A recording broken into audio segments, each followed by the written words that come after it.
Voltando com a resposta, alternativa correta D, 8%. Vamos entender.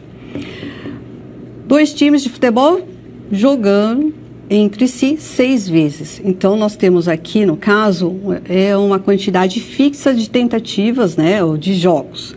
E ele quer saber do time A ganhar 4 jogos. Então, aqui é indiscutível, é uma distribuição binomial. Muito bem, o que você precisa estar entendendo? Que quando você está identificando a sua probabilidade de sucesso, você precisa entender que você tem 3 resultados possíveis. O time pode ganhar, perder ou empatar. Então, você tem 3 resultados possíveis. Ele quer somente ganhar. Então, o que me interessa é ganhar. Então, é 1 sobre 3. Ok? Então, essa é a chave do seu problema. Então, aqui no caso, então, N para você são as 6 partidas. 4 é o que interessa a probabilidade, né, que eu quero de ganhar esses jogos. Agora, a probabilidade de ganhar corresponde a 0,33, porque é uma dentro de 3 resultados possíveis. Automaticamente, e perder, empatar, não me interessa, corresponde ao fracasso. Desse modo, você faz a substituição na fórmula, então você vai estar encontrando o resultado de 7,99% ou 8%, ok? Muito bem.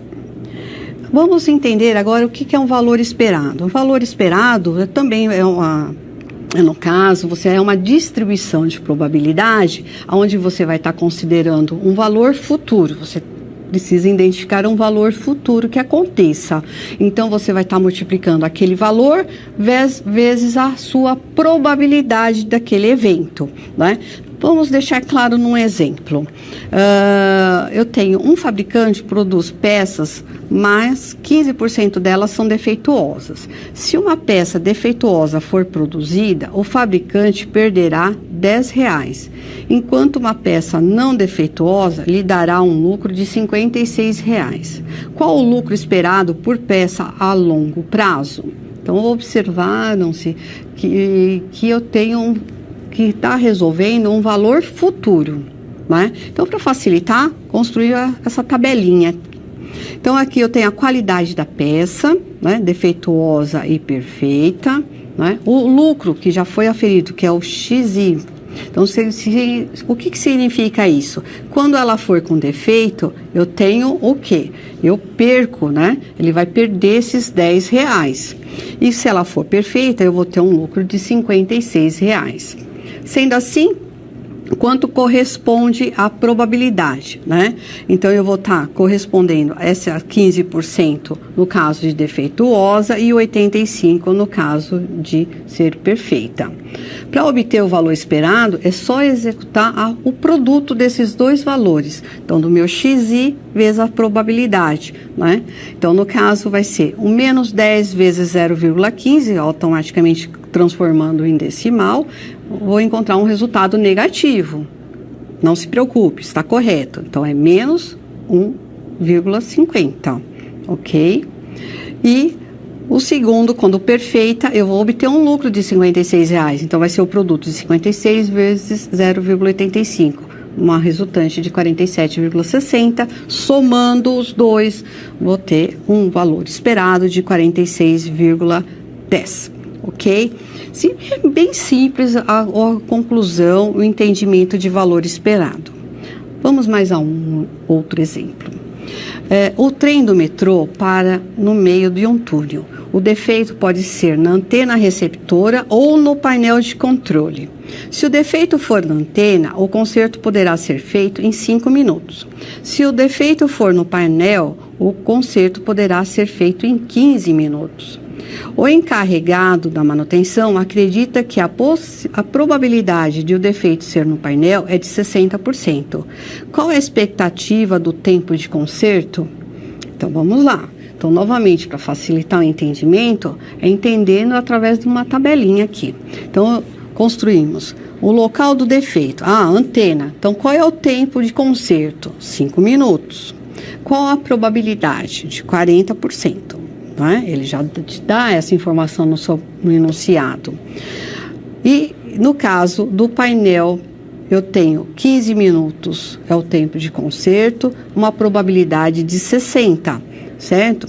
Como eu vou calcular o valor esperado? Fazendo o produto da antena, que é os 5 minutos vezes 0,40, que é a probabilidade, que é igual a 2. Do painel, que o tempo de conserto é de 15 minutos vezes 0,60, que é igual a 9, e simplesmente somente somar esses dois resultados é a expectativa do tempo de conserto, né? Esses 11 minutos, ok?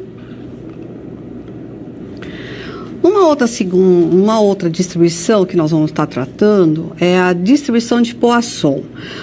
Em que momento nós vamos aplicar a distribuição de Poisson? Também ela é uma distribuição de uma discreta, né? Mas, porém, qual é a característica dela?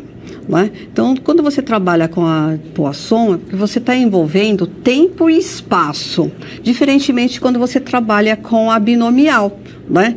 Na binomial você até encontra outras relações, outras características, enquanto que na Poisson você tem essa relação de tempo, né? Então, quer dizer, num cliente, numa agência, eu tenho já uma média de cliente numa agência, num período de 1 hora, entram 20 clientes, vamos supor, né?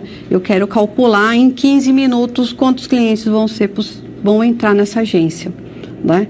Então, o Poisson está envolvendo uma outra grandeza. Né?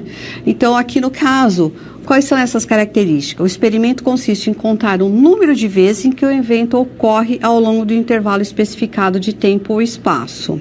Né? A probabilidade que o evento ocorra é a mesma para cada intervalo. Né? O número de ocorrências em um intervalo independe do número de ocorrência de outros intervalos. Né? Então, significa que nessa agência ele tem esse período, né, entre esses 15 clientes, eu quero saber em 15 minutos quantos clientes entram, pode ser numa outra agência, ele tem um outro tempo, uma outra quantidade de clientes que entram no período de 1 hora, né? Muito bem, então são nessas medições que nós vamos estar trabalhando com a Poisson, acidentes por dia, clientes por hora, chamadas telefônicas por minuto, né? E defeitos por metro. Então, qual é a diferença entre distribuição binomial e de Poisson? Então, vamos entender isso daí, é extremamente importante. Né? Então, a binomial é a probabilidade de ocorrência de um número determinado de sucessos dentro de uma série de repetições. São as tentativas fixas. Né? E nós também temos 2 resultados possíveis, o sucesso e o insucesso, ou fracasso. Isso é binomial. Então, nós trabalhamos com um número fixo de tentativas. E a Poisson? A Poisson é a probabilidade de ocorrência de um número específico de resultados dentro de um determinado intervalo de tempo ou espaço, minuto, metro, segundos, não é? É possível contar os sucessos, mas não os insucessos. Significa, eu consigo contar quantos clientes entram, mas não quantos clientes não entram numa agência. Certo? Então, a diferença é muito grande entre binomial e de Poisson. Ok? Ficou claro? Então, como calculamos? É uma fórmula bonita até, né? Vamos entendê-la. Então, a probabilidade de X, né? Que haja X ocorrências em um intervalo. Então, vai ser a probabilidade, vai ser o lambda. Então, esse número aqui, esse valor, chama-se lambda, né? Vezes o T, né? Que é o intervalo do tempo, né? Ou espaço das observações, elevado a x, que multiplica o E. O E é um número neperiano, né? É uma constante. Nós vamos estar trabalhando com ela no valor já aproximado, tá? Que é o valor de 2,7183. Elevado a menos lambda, a menos lambda vezes T sobre x fatorial, ok? Então, essa fórmula, vamos aplicar a distribuição de Poisson. Vamos trabalhar num exemplo. Então, o número médio de acidentes por mês em certo cruzamento é 3. Qual é a probabilidade de, em qualquer mês, 4 acidentes ocorrerem nesse cruzamento? Primeiro, entendemos a leitura, identificamos que está trabalhando com tempo, acidentes por mês, não é? Diferentemente da binomial. Então, vamos puxar os dados. Sabemos que com a Poisson nós temos o elemento constante, né, que é a constante neperiana, que é 2,7183. O lambda é a média encontrada aqui, já informada, que é 3 acidentes por mês. O tempo aqui utilizado é 1 mês e o x são o número de acidentes que ele deseja calcular, que é o número 4. Vamos fazer a nossa substituição na nossa fórmula.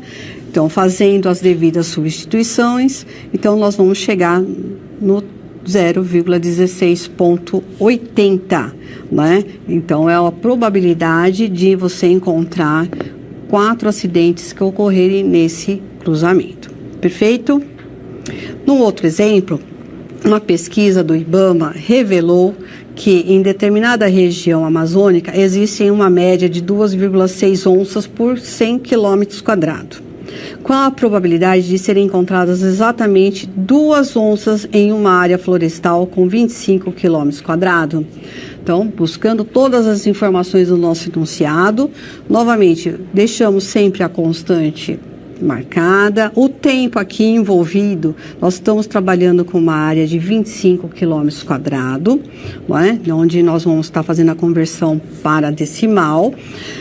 O lambda é a média, né, envolvida nessa situação, que são as onças, né, por 100 km², que são 2,6, e o x, ele pede exatamente 2 onças em uma área florestal com 25 km². Lembrando que aqui, nesse caso, a Poisson é a correta para você fazer a aplicação dessa probabilidade. Fazendo novamente todas as suas substituições, então nós vamos estar achando o lambda 2,6 vezes 0,25 elevado ao quadrado, que multiplica o e elevado a menos 2,6 vezes 0,25 sobre 2 fatorial. Fazendo essas evoluções desses cálculos, nós vamos chegar no resultado de 0,1103 ou 11,03%. Lembro também que um Excel ou uma calculadora científica ou uma HP é possível você resolver todos esses cálculos, tá? Num outro exemplo, eu tenho em um centro de distribuição chegam em média 5 caminhões por dia, seguindo uma distribuição de Poisson. Sabendo que o centro tem 3 docas e um caminhão leva meio dia para ser descarregado e liberado. Qual a probabilidade de caminhões terem que esperar no pátio? Então, observem o que eu tenho que procurar aqui. Então, no caso, qual a probabilidade de caminhões terem que esperar no pátio? Então, nós vamos ter a seguinte situação: nós precisamos calcular 5 ou 4, né? É isso que eu preciso calcular a probabilidade, porque eu tenho efetivamente um centro, tenho 3 docas, sendo que pode chegar a 5 caminhões. Então ele pede para no momento desse caminhão tem que esperar, é só quando chegar o 4º ou o 5º caminhão, né? Para que ele possa estar calculando essa probabilidade corretamente. Isso me interessa. Então, sendo assim, eu vou calcular a Poisson também, quando for 4 e quando for 5. Então, nesse caso, quando ele for 4, eu vou encontrar a probabilidade 0,1336 e quando for 5, é 0,0668, né? Vou somar essas duas probabilidades e chegarei no resultado de 20,04%. Ok? Uma próxima interatividade, né? Suponha que o número de carros que chega a uma fila do guichê de um pedágio obedece uma média de 3 carros por minuto. Qual a probabilidade de que cheguem 5 carros nos próximos 2 minutos? A. 12,17%. B. 16,06%. C. 10,90%. D, 22,54% e E, 19,08%. Já voltamos com a resposta.